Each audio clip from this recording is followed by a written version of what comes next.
নমস্কার, আপনারা দেখছেন পানিট্যাঙ্কি টাইমস। প্রেমের সম্পর্কে জড়িয়ে আত্মঘাতী হলো এক যুবক। খড়িবাড়ি ব্লকের আধিকারিক জেমরা ভিচার ঘটনা। মৃতের নাম স্বরূপ কুমার সিংহ ওরফে পাপাই, বয়স 24 বছর। এদিন ভোরে ঘরের ভেতরে ঝুলন্ত অবস্থায় উদ্ধার ঘিরে চাঞ্চল্য ছড়িয়েছে গোচা এলাকায়। জানা গিয়েছে, বৃহস্পতিবার সকালে স্বরূপকে জাকাজাকি করেন পরিবারের সদস্যরা। কোনো সাড়া শব্দ না পেয়ে দরজা ভেঙে দেখেন যুবকের ঝুলন্ত দেহ। পরে খবর পেয়ে খড়িবাড়ি থানার পুলিশ ঘটনাস্থলে পৌঁছে মৃতদেহ উদ্ধার করে ময়না তদন্তের জন্য উত্তরবঙ্গ মেডিকেল কলেজ ও হাসপাতালে পাঠানো হয়। পরিবার সূত্রে জানা গেছে, দীর্ঘদিন ধরেই এক মেয়ের সম্পর্কে ছিল পাপাই। গতকাল রাতে ফোনাফোনি হয়েছে দুজনের মধ্যে। কোচা ঘটনায় শোকের ছায়া নেমে এসেছে এলাকায়। ঘটনার তদন্ত নেমেছে পুলিশ।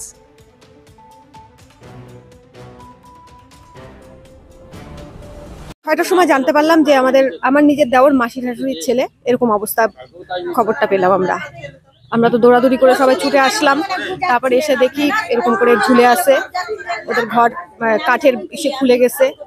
তারপর জানতে পারলাম যেটা কোনো মেয়েরই চক্কর হবে, সম্ভবত কারো কোনো দার্জিলিং এর কোনো মেয়ের সাথে ভালোবাসা করতো। সেই মেয়ের রাতে ফোন আসছে, ফোনে আসার পরে কথাবার্তা বলে সম্ভবত ওদিক থেকে কোনো থ্রেড আসছে, তারপরে ও সুইসাইড অ্যাটেম্প করছে। এখন আমরা চাচ্ছি সবকিছু ইনভেস্টিগেশন হোক, ওই মেয়েটার কঠোর থেকে কঠোর শাস্তি হোক। একটা ছেলের, একটা মার বুক খালি করলো, একটা মার বুক, একটা বাবার বুক খালি করলো। আমাদের দাওর খুব ভালো ছিল, আমাদের সবসময় সম্মান করতো, সবাইকে সম্মান করতো, পাড়ার কারোর সাথে ঝগড়াঝাটি কিছু ছিল না, খুব ভালো ছিল। আমরা চাই এখন ওই মেয়েটার ইনভেস্টিগেশন হয়ে ফোনটা চেক হোক, ফোনের সব কল রেকর্ডিং চেক হোক, মেয়েটার কঠোর থেকে কঠোর শাস্তি হোক। আপনি কি জানতেন? হ্যাঁ, আমরা জানতাম ও একটা মেয়ের সাথে ভালোবাসা করে। আমি তো জানতামই, কারণ কিছুদিন আগে 10 থেকে 15 দিন আগে, আজকে ওর বিশেষ করে আজকে ওর জন্মদিন, আজকে আমার বাড়ি যাওয়ার কথা ছিল। ও আমাকে বললো, বৌদি আজকের থেকে 10 থেকে 15 দিন আগে আমাকে বলে আসলো, বৌদি আমি তোমার বাড়িতে আসবো আমার বার্থডের দিন। হ্যাঁ, আচ্ছা ঠিক আছে, আসিস। আমার বাড়ি পিডব্লিউ। আমার নাম মাম্পি ঘোষ মন্ডল। এটা হচ্ছে অধিকারী। আমার মাসি শাশুড়ির ছেলে, আমার দেওর। কিন্তু মাসি শাশুড়ির ছেলে হলেও সম্পর্ক আমাদের খুব ভালো ছিল। দেওর বলতে একদম নিজের মতন ছিল, সবসময় বৌদি বৌদি ডাক, হাসি খুশি। হ্যাঁ, পাপাই সিংহ। বয়স মনে হয় 22 বছর। হ্যাঁ, 24 বছর। আজকে বিশেষ করে জন্মদিন ছিল। আমরা এখন চাচ্ছি মেয়েটার কঠোর থেকে কঠোর শাস্তি হোক, যার জন্য এরকম অবস্থা হলো। মেয়েটার বাড়ি সম্ভবত দার্জিলিং এ। নামটা তো ঠিক বলতে পারবো না। কি বললো প্রিয়া? মেয়েটার নাম কি?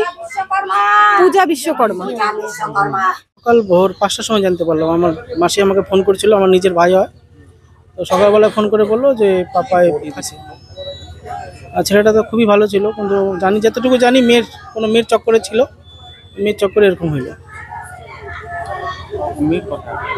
হ্যাঁ, কি মনে হচ্ছে? এখন দাদা দেখেন, আমি তো কিছু বলতে পারবো না, কিন্তু এটুকু জানি যে আমার মাসির ছেলে ছোটোর থেকে আমরা দেখছি আমাদের বাড়িতে থাকতো। আর এমনি হাসি খুশি ছেলে ছিল, কোনো খারাপ কিছু ছিল সেটা আমি কোনোদিনও দেখি নাই। আর খুবই ভালো ছিল। গালি দিলেও কোনোদিনও রাগ করতো না। এটাই হলো কথা। আমার নাম, ওর নাম হলো পাপাই সিংহ। বয়স 24 হবে। আমার নাম দীপঙ্কর মন্ডল। এটা হলো অধিকারী ডেমরা ভিটা।